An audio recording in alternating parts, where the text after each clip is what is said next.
የአቦል ዜና ቤተሰቦች ዛሬም ለእናንተ ይሆናሉ ያልናቸው መረጃዎች ይዘናል። በቅድሚያም ርዕሶቹን እናስደምጣቸዋለን። ለኮንዶሚኒየም ተመዝጋቢዎች ቤት ለመስጠት ቅድመ ዝግጅት መጠናቀቁን ከንቲባ አዳነች አቤቤ ገለጹ። ከንቲባ አዳነች አቤቤ እየተሰሩ የሚገኙ የኮንዶሚኒየም ቤቶችን መጎብኘታቸውን አስታወቁም።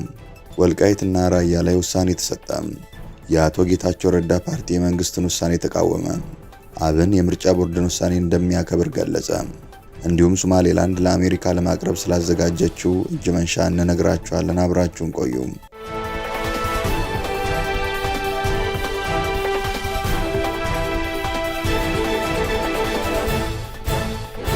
ሰላም ጤና ይስጥልን። ይህ አቦል ዜና ነው። ክቡራን አድማጭ ተመልካቾቻችን ሰላማችሁ ይብዛ፣ ጤና፣ ፍቅር፣ ደስታ በእያንዳንዳችሁ ጎጆ ይግባ። ትኩሱን እፍታ ፍታውን ለእናንተ ለተከበራችሁት ይዘን መጥተናል። ቻናላችንን ላይክ፣ ሼር እና ሰብስክራይብ በማድረግ አጣጥሙልን፣ ለወዳጅ ዘመድም አጋሩልን። እናመሰግናለን። ወልቃይትና ራያ ላይ ውሳኔ ተሰጠ። የኢትዮጵያ ብሔራዊ ምርጫ ቦርድ በአማራና በትግራይ ክልሎች ይገባኛል ጥያቄ የሚነሳባቸውን አካባቢዎች በተመለከተም የተሰጠን ውሳኔ ትላንት ባወጣው መግለጫ አስታውቋል።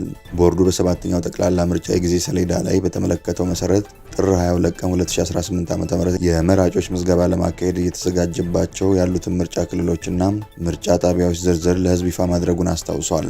ይህንኑ ቦርዱ ያወጣውን የምርጫ ክልሎችና ጣቢያዎች ዝርዝር ተከትሎ ጥር 25 ቀን 2018 ዓ.ም የፌዴሬሽን ምክር ቤት ለቦርዱ በጻፈው ደብዳቤ በትግራይና በአማራ ክልላዊ መንግስታት መካከል አከራካሪ ሆነው የቆዩት የአምስት ምርጫ ክልሎች የይገባኛል ጥያቄው እስከሚፈታ ድረስ ውሳኔ አሳልፏል።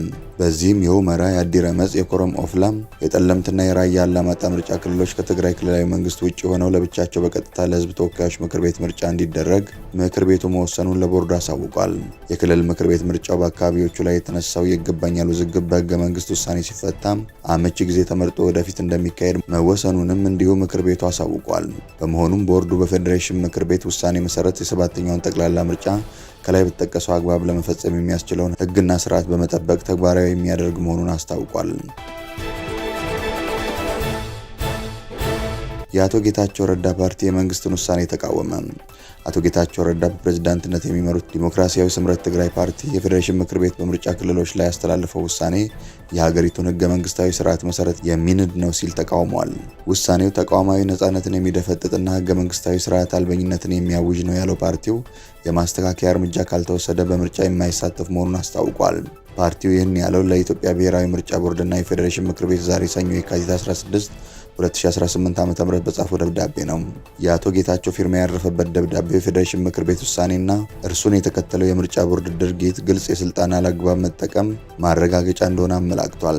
በህገ መንግስቱ አንቀጽ 62 ስር ለፌዴሬሽን ምክር ቤት የሰጠው ስልጣንና ተግባር ከህገ መንግስት ትርጉምና የክልሎች ወሰን ክርክርን ከመፍታት አይዘሉም ብሏል። ፓርቲው ምክር ቤቱ የምርጫ ክልላችንን የማዋቀርም ሆነ ክልሎችን ከነባር አስተዳደራዊ መዋቅራቸው ውጭ በፌዴራል መንግስት ስር እንዲሆኑ የመወሰን ምንም አይነት ህገ መንግስታዊ ውክልና እንደሌለው ስምረት በደብዳቤው አስገንዝቧል።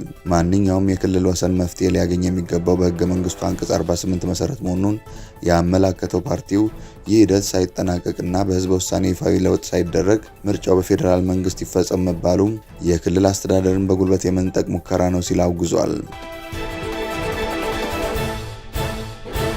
አብን የምርጫ ቦርድን ውሳኔ እንደሚያከብር ገለጸ። የአማራ ብሔራዊ ንቅናቄ አብን የስራ አስፈጻሚ ኮሚቴ ባካሄደው አስቸኳይ ስብሰባ የኢትዮጵያ ብሔራዊ ምርጫ ቦርድ በሁመራ፣ በአዲረመጥ፣ በኮረም ኦፍላ፣ በጠለምትና በራያ አላማጣ የምርጫ ክልሎች ላይ ያስተላለፈውን ውሳኔ ገምግሞ የአቋም መግለጫ አውጥቷል። ድርጅቱ በመግለጫው ምንም እንኳን የመንግስት ውሳኔዎች ሙሉ በሙሉ የማይመቹት ቢሆኑም የፕሪቶሪያውን ስምምነት መንፈስ ለማክበር ሲል የቦርዱን ውሳኔ እንደሚያከብሩ አስታውቋል። ሆኖም ህዝብ የሚያነሳቸውን ጥያቄዎች ያለ ጊዜ ገደብ አክርሞ ማቆየት ለፖለቲካ ሸፍጥ በር ይከፍታል የሚል ስጋት እንዳለውም ገልጿል። አብን በወልቃይትና በራያ አካባቢዎች የሚገኘው ህዝብ በትግሉ ማንነቱን ያስመለሰ ቢሆንም አሁንም ጥያቄው ህጋዊ መቋጫ ባለማግኘቱ በተለይ በራያ አካባቢ የሚገኘው ህዝብ ለህወሓት በቀልና ለማንነት ጥቃት እየተጋለጠ መሆኑን አመልክቷል። ችግር ፈጣሪዎች የሚደመጡበት የህዝብ ድምጽ ግን የሚታነቅበት ሁኔታ እንዲቀጥል አንፈቅድም ያለው አብን የህዝብ ጥያቄ የጥፋት ኃይሎችን ለማባበል ወይም ለሽንገላ መዋል እንደሌለበት በጥብቅ አሳስበዋል። ድርጅቱ በማጠቃለያው ህዝቡ ለተወካዮች ምክር ቤት ብቻ ሳይሆን ለክልሉ ምክር ቤት ጭምር የመመረጥ መብቱ ሊከበርለት እንደሚገባ አጽንኦት ሰጥቷል። ጉዳዩ ዘላቂ መፍትሄ እስኪያገኝ ድረስ በእነዚህ አካባቢዎች የሚገኘው ህዝብ በባህል በማንነትና በስነ ልቦና ከሚመስለው ከአማራ ክልል ምክር ቤት ጋር የሚወከልበት ልዩ ፖለቲካዊ ውሳኔ እንዲተገበር ጠይቋል። ማንኛውም አካል ሳይነፍገው ህዝቡ የመመረጥና የመምረጥ መብቱ ተከብሮ በዚህ የዲሞክራሲ መድረክ እንዲሳተፍ አብን ጥሪውን አስተላልፏል።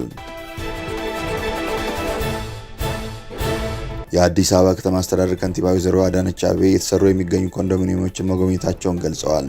ከንቲባዋ በማህበራዊ ትስስር ገጻቸው ያጋሩትን መረጃ እንደሚከተለው እናቀርባለን። በአዲስ አበባ የልማት አብዮት እናካሄዳለን። የረዳን ፈጣሪ አምላክ ይመስገን። በከተማችን እያካሄድን ካለው ዘርፈ ብዙ ልማት ውስጥ ለቤት ልማት ልዩ ትኩረት ሰጥተናል።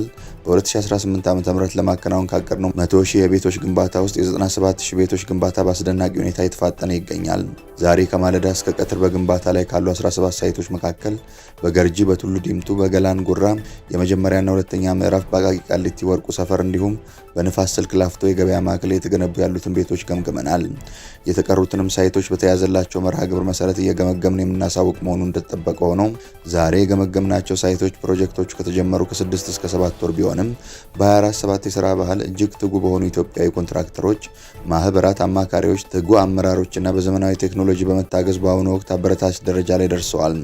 ከ200,000 በላይ ለሚሆኑ ዜጎች የሥራ ዕድል የተፈጠረ ሲሆን በርካታ ኮንስትራክሽንና ማህበራት በአዲስ የሥራ ተነሳሽነትና በትጋት እየሰሩ ይገኛሉ።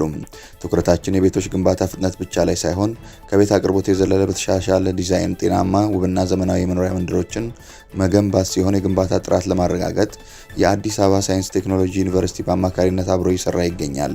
እየተገነቡ ካሉት ቤቶች ውስጥ 50 ሺዎቹ በከተማው በጀት የሚገነቡ ሲሆን የተቀሩት 50 ሺዎች ደግሞ የሚገነቡት በመንግስትና የግል አጋርነት ነው።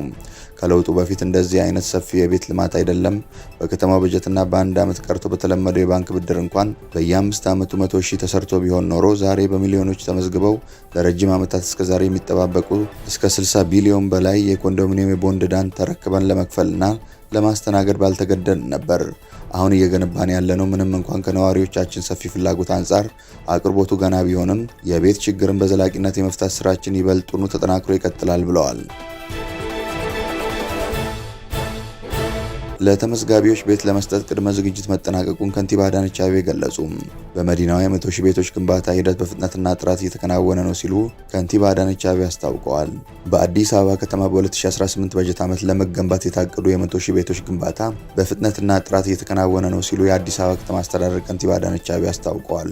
ከንቲባ አዳነች በገርጂ፣ ቱሉ ዲምቱ፣ ገላን ጉራ፣ አቃቂ ቃሊቲ እንዲሁም በነፋስ ስልክ ላፍቶ የገበያ ማዕከል እየተገነቡ የሚገኙ ቤቶች ያሉበትን ደረጃ ገምግመዋል። ከንቲባዋ በዚህ ወቅት የዜጎችን የመኖሪያ ቤት አቅርቦት ማሟላት የከተማ አስተዳደሩ ዋነኛ የትኩረት አቅጣጫ መሆኑን አመላክተዋል። በመዲናዋ ከፍተኛ ቤት ፍላጎት ከመኖሩ ጋር ተያይዞም ከአቅርቦቱ ጋር የተጣጣመ አለመሆኑን ጠቅሰው ለችግሩ መፍትሄ ለማበጀት ቀን ከሌት እየተሰራ ነው ብለዋል። በተያዘው በጀት ዓመት የ100,000 ቤቶችን ግንባታ ለማከናወን ታቅዷል ያሉት ከንቲባ አዳነች አቤቤ የቤቶች ግንባታ በጥራትና ፍጥነት እየተከናወነ እንደሚገኝ አስረድተዋል። ባሳለፍነው ነሐሴ ወር አካባቢ የተጀመሩ ቤቶች በአሁኑ ወቅት የመጨረሻ ምዕራፍ ላይ እንደሚገኙና ይህም የሥራ ባህልን በማሳደግ የተገኘ እንደሆነ አጽንኦት ሰጥተዋል። የመኖሪያ ቤቶቹ ግንባታ በጥራትና ፍጥነት ሌሎች አስፈላጊ መሰረተ ልማቶችን ባካተተ መልኩም እየተከናወኑ ይገኛል ነው ያሉት። በዚህ መሰረትም ለኑሮ ምቹ የልጆች መጫወቻ፣ የስፖርት ሜዳዎችና ሌሎች ማህበራዊ መስተጋብሮች የሚከናወኑባቸው የጋራ መገልገያዎች እንዲኖራቸው መደረጉን አስገንዝበዋል።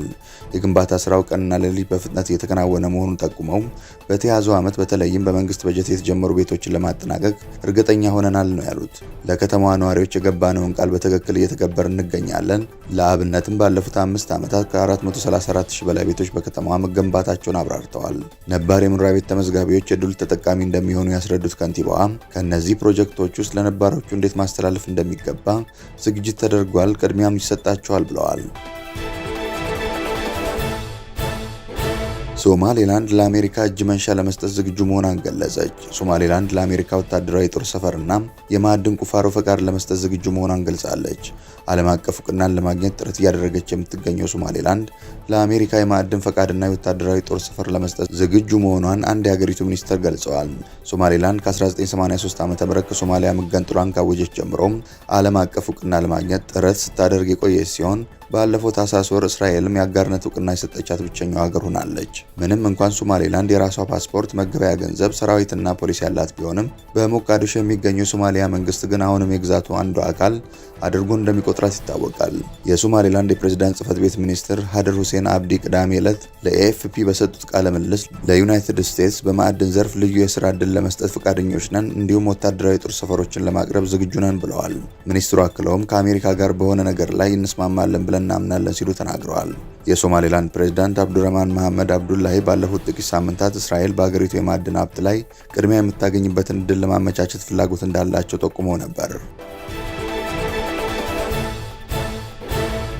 ክቡራን አድማጭ ተመልካቾቻችን ስለተከታተላችሁ እናመሰግናለን። የደወል ምልክቷን በመጫን አቦላችንን በትኩሱና በፍታው ሁልጊዜ እንዲደርሳችሁ አድርጉም። ለወዳጆቻችሁም በፍቅርና በቅንነት አጋሩ። ጡም ቡናችንን አቦል ግብዣችንን ይዘን ወደ በኋላ እንመለሳለን። በቸር ያቆየን።